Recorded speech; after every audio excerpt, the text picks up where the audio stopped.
Sekarang yang masuk 100,000 mesti bunuh separuh. Itu cara untuk memuatkan penjara ni, bunuh separuh dan kekalkan separuh lagi.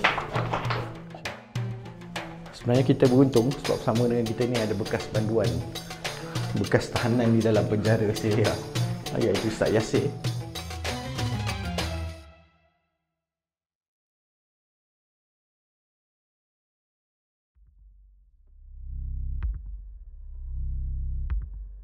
Ini adalah langkah pertama kita masuk ke penjara Sid Naya, yang mana disebutkan bahawa Sid Naya tu dalam perkataan fusahnya, tetapi dalam amiyahnya dia membawa maksud Sidna. Sidna ni maksudnya kita telah berjaya memburunya, kita telah berjaya menangkapnya dan kita akan terus memburunya. Dan ia merujuk khususnya kepada orang yang menentang pemerintahan Bashar al-Assad. Penjara Sid Naya ni ditubuhkan pada tahun 1980. Dan bila mana berlaku pembebasan tawanan-tawanan yang berada di dalam penjara Sid Naya ni, ada di antara mereka yang memang telah masuk penjara pada tahun 1980. Yang mana pada tahun 1980 tersebut, seorang pilot contohnya diarahkan untuk mengebom bumi Hama dalam pembunuhan besar-besaran yang dibuat oleh Hafiz al-Assad, ayah kepada Bashar al-Assad. Tetapi ketika itu dia enggan dan dia dimasukkan di dalam penjara Sid Naya ini. Bermakna bila mana dia dibebaskan baru-baru ini, dia telah duduk di dalam penjara selama 43 tahun. Dan penjara Sid Naya ini sangat besar, 3 cabang yang kita nampak dengan banyak cabang yang berada di bawah tanah. Dan mereka mengecat keseluruhan dinding Sid Naya ini dengan warna putih untuk memberikan satu perasaan hopelessness, satu perasaan tidak lagi ada harapan kepada tawanan-tawanan yang berada di sini. Mereka merasakan bahawa semua tempat adalah sama, mereka pergi ke mana pun sama, dan biasanya mereka yang masuk ke sini akan keluar dalam keadaan sudah pun mati ataupun sekurang-kurangnya cedera parah. Sambutan yang akan diberikan dengan rotan sebatan. Akan disebat. Sehinggalah mereka akan masuk di kawasan yang kita akan tunggu. Jadi bantuan dia ada laluan. Ada laluan untuk bantuan yang masuk, dan mereka akan terus diterajam, disepak, dibelasah, disebat dan dimaki sama. Jadi dikata warden-warden pegang penjara di sini mesti memastikan penjara ini cukup untuk bilangan yang dia nak. Contoh, penjara ini boleh muat 30,000. Sekarang yang masuk 100,000 mesti bunuh separuh. Itu cara untuk memuatkan penjara ini, bunuh separuh dan kekalkan separuh lagi. Dan Muhammad Khatib kata dia sendirilah kadang-kadang malam-malam termimpi-mimpi di penjara ni, dan dia kata tapi harap-harap benda tu tak berlaku dan insya-Allah tak berlaku dah. Dia kata ketika dia dalam keadaan perang dulu, kalau dia ditangkap, dia lebih rela dia bunuh diri daripada ditangkap masuk penjara. Mungkin di bawah.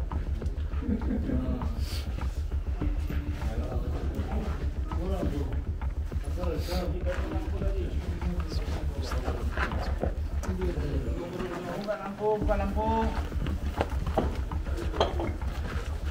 Cepat yang mana di atas, cepat.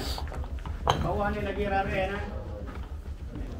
Jadi kalau kita tengok ni antara sel-sel tahanan mereka, lebih kurang 1.5 meter kali 1.5 meter, dan di sini ada tandas.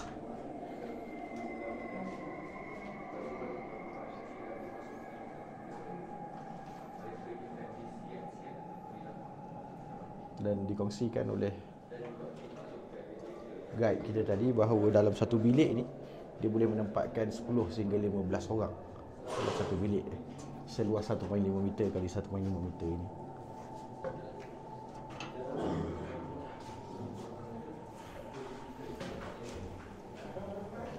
Sampai dah berhabuk-habuk, tak ada orang dah tak nak fikir dah.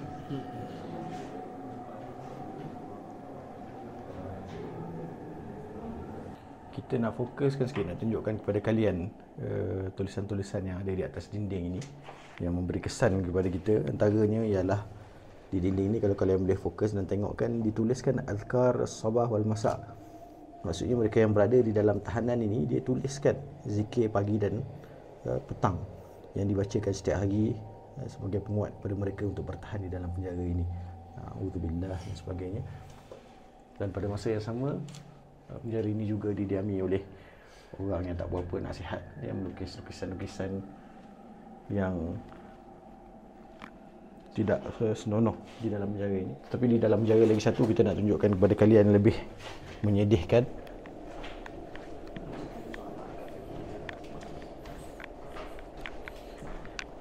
Ialah bagaimana mereka mencatatkan berapa hari mereka berada di dalam penjara. Sama macam kita tengok movie, kita tengok filem, tengok ni.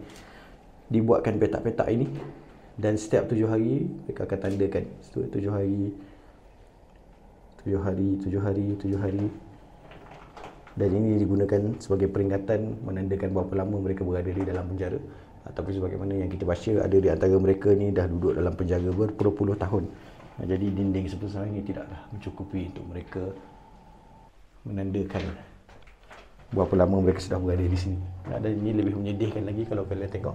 Dituliskan namanya Zubair As-Safwani dan dituliskan I'dam fi qadiyah Sidnaya pada 5/12/2010, iaitu tarikh dia dijatuhkan hukuman mati. Pastinya sebelum dia diheret keluar oleh warden untuk dijatuhkan hukuman tersebut, iaitu dihukum mati di dalam penjara Sidnaya pada 5/12/2010.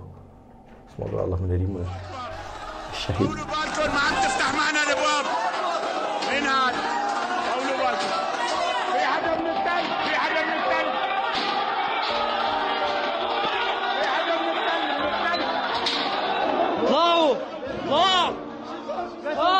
خلاص سقط بشار طاح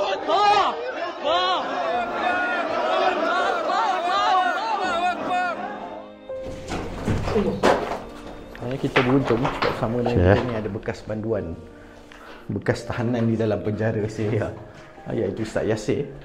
Walaupun dia tidaklah ditangkap di dalam Sidnaya ini, tidak ditahan di dalam Sidnaya, tetapi dia mempunyai pengalaman yang dia nak cerita bagaimana dia duduk di dalam penjara seakan ini di bawah tahanan tentera Bashar. Okey, bismillah. Assalamualaikum.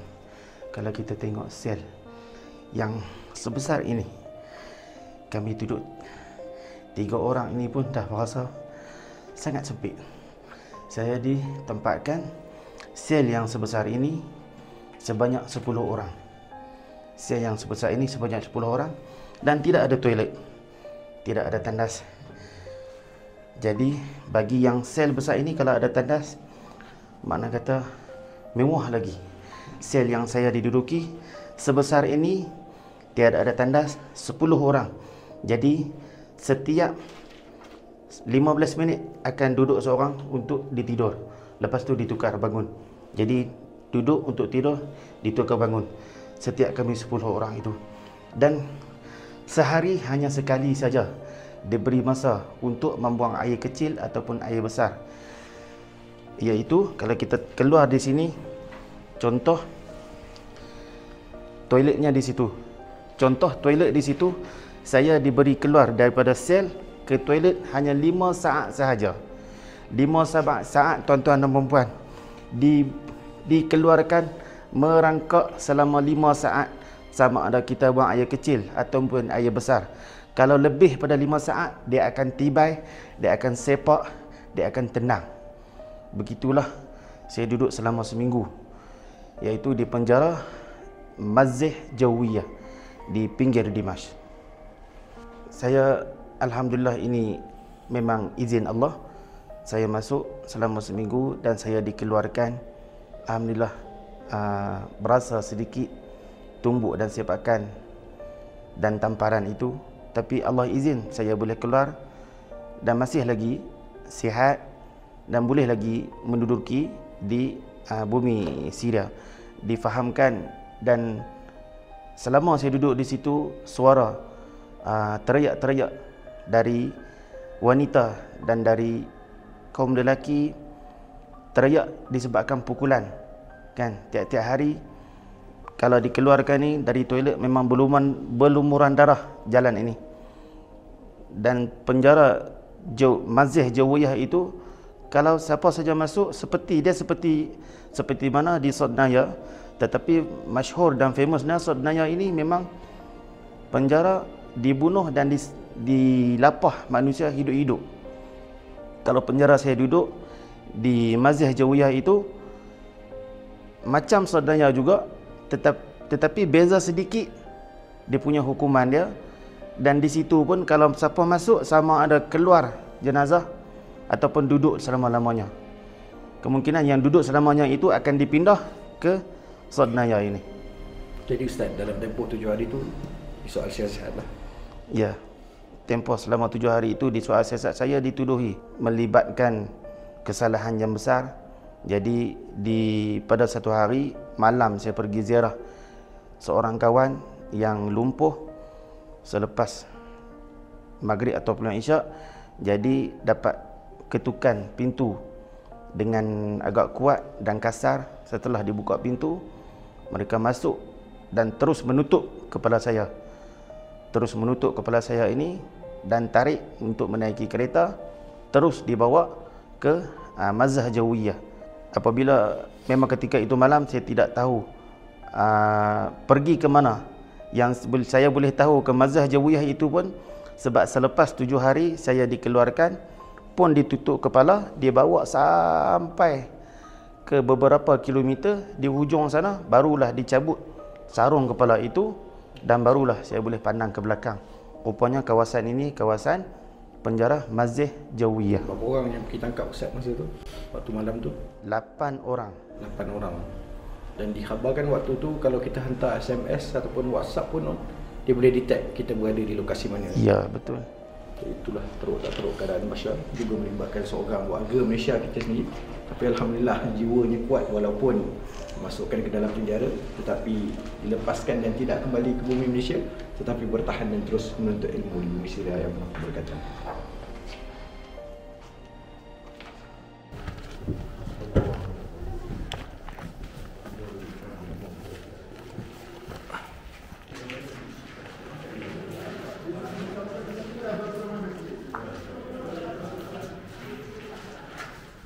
Ini adalah tempat mereka menyediakan roti untuk para banduan dan diceritakan bagaimana mereka akan mengurangkan jumlah roti yang diberikan kepada banduan setiap hari.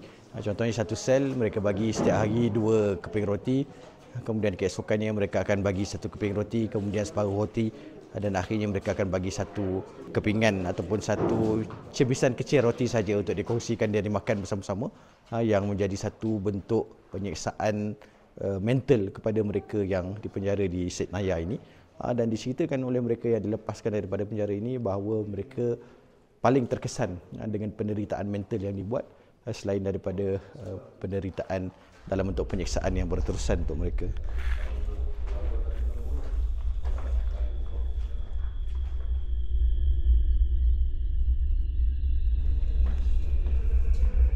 Jadi sini ni wallahu alam adalah untuk tawanan yang jenayahnya tidak besar, dan dalam penjara Sydnaya ni wallahu alam kami tak jumpa lagi tempatnya.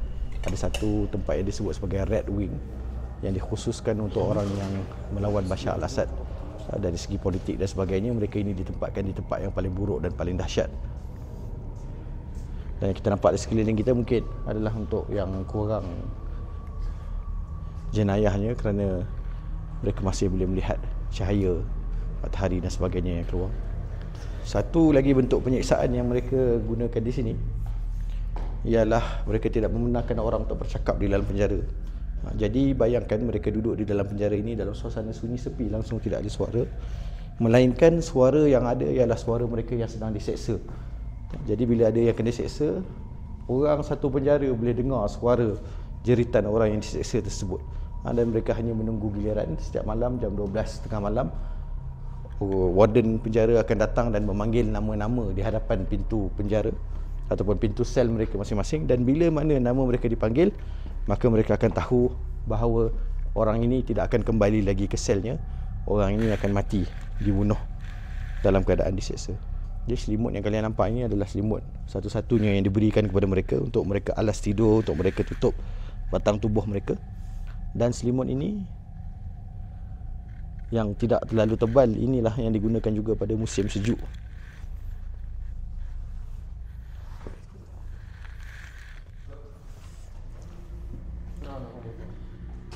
Ini mereka yang dibebaskan daripada penjara ni, mereka ceritakan mereka duduk di dalam sel ini. Contohnya ni sel nombor 1, sel nombor 2. Dan mereka menceritakan bila mana mujahidin sampai ke koridor-koridor ini, mereka bertanya ada orang tak kat dalam, dan mereka takut untuk memberi respon. Sebab bila mereka bercakap dengan suara yang kuat boleh didengari oleh tentera Bashar, maka mereka akan dipukul, akan diseksa. Dan ketika itu mereka tidak tahu bahawa Bashar telah pun jatuh dan mereka boleh bebas untuk keluar. Melainkan bila mana mereka mendengar laungan takbir daripada luar, maka mereka bergegas melihat siapa yang ada di luar daripada lubang-lubang di pintu, dan akhirnya alhamdulillah pintu dibuka dan mereka terus keluar berlari ke arah Dimashq tanpa berpaling lagi ke belakang, takut-takut kalau mereka ditangkap semula. Okey, wallahu alam dalam sel sebesar ini berapa orang yang ditangkap, berapa orang yang perlu duduk, dan kesan peninggalan tempat mereka makan, tempat mereka membuang air dan sebagainya masih lagi jelas.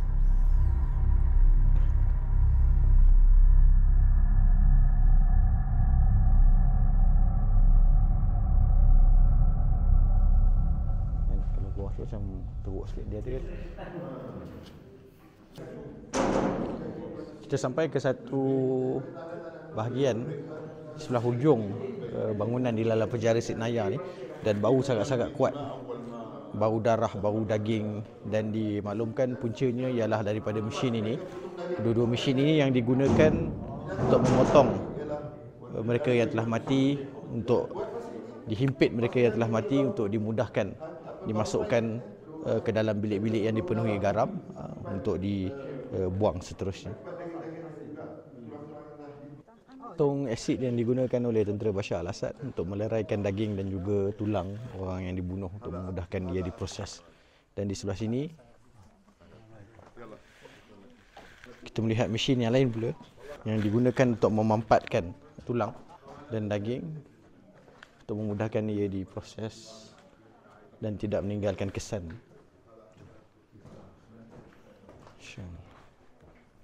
Gila betul. Ni yang guna untuk kertas ni kan.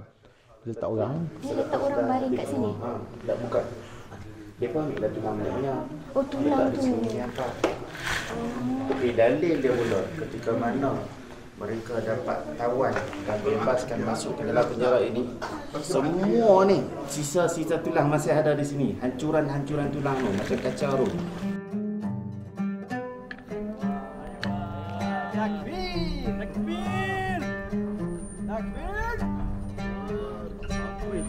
Ridha si penjual stoken dekat Suk Halawiyat.